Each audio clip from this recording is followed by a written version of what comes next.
আমাদের সকালটা ঠিক এইভাবেই শুরু হয়। পুটুন যখন ছোট ছিল তখন থেকেই আমি ওকে টিভিতে এইভাবেই হনুমান চালিসা আরও অনেক অনেক গান আমার লিস্ট করা রয়েছে, আমি লাগিয়ে দিতাম, পরপর হতো, ও কিন্তু চুপচাপ শুনতো।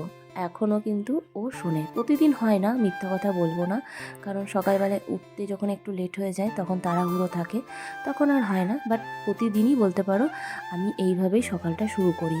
আর ছোটোবেলা বলাটাও ভুল, যখন ও পেটে ছিল তখন থেকেই বলতে পারো আমি এইভাবে সকালটা শুরু করি। আর সেদিনকার রাহুল নিয়েছিল ছুটি, কারণ ঘরে রং হচ্ছে, সেই জন্যই আমাদের ঘরের টিভিটা রাখা ছিল, নাহলে মাদের রুমে টিভিটা থাকে। তো যেহেতু রাহুল ছুটি নিয়েছে ওই জন্য আমি আর রাহুল মিলে এখন যাচ্ছি পুটুনকে স্কুলে দিতে। আর দেখো এইদিকে তো আমাদের এদিকে তো একদমই রোদ ছিল, আর যখন স্কুলে ঢুকছি তখন দেখছি বৃষ্টি পড়ছে।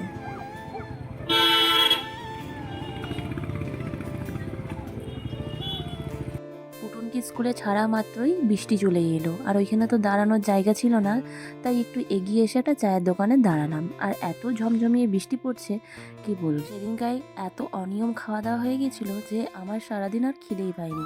ফার্স্টে ওই দুধের চা, যেটা আমি কোনোদিনও সকালবেলায় খাই না, বাট সেদিনকায় খেয়ে নিয়েছি, তারপরেই পরোটা। ধরে জিভটা বার করে দাও, চিনি দেবো, চিনি দেবো বলেছে, বার করে দাও তো, দুটো কান ধরে জিভটা, দুটো কান ধরো, হ্যাঁ নিজে জিভটা বার করো। তাহলে আমি ছোটবেলায় আমাকে নিয়ে যা ইচ্ছা তাই, ওগুলো বড় হলে দেখবি, হ্যাঁ তাহলে আমি ছোটবেলায় যা ইচ্ছা তাই করা হচ্ছে আমার সাথে, মানে একবার বড় কথা দাও আমাকে, তারপর দেখাচ্ছি মজা তোমাদের। আর এই যে এসছে ধুবুলি, প্রতিদিন একবার করে আসে, দুদিন আসতে পারিনি আমাদের জ্বর ছিল বলে। তো আমার শাশুড়ি বলছে চিনি খাবি, ও খুব চিনির পোকা, তো বলছে হ্যাঁ, বলছে তাহলে জিভ বার কর আর কান ধর, তাহলেই চিনি দেবো। তো তারপরে যখন না দেয় না, ও না প্রচুর রেগে যায় আর খুব ঝগড়াও করে আমার শাশুড়ির সাথে। কোনো এক ভিডিওতে তোমাদের সাথে শেয়ার করবে, বেশ মজাও লাগে দেখতে।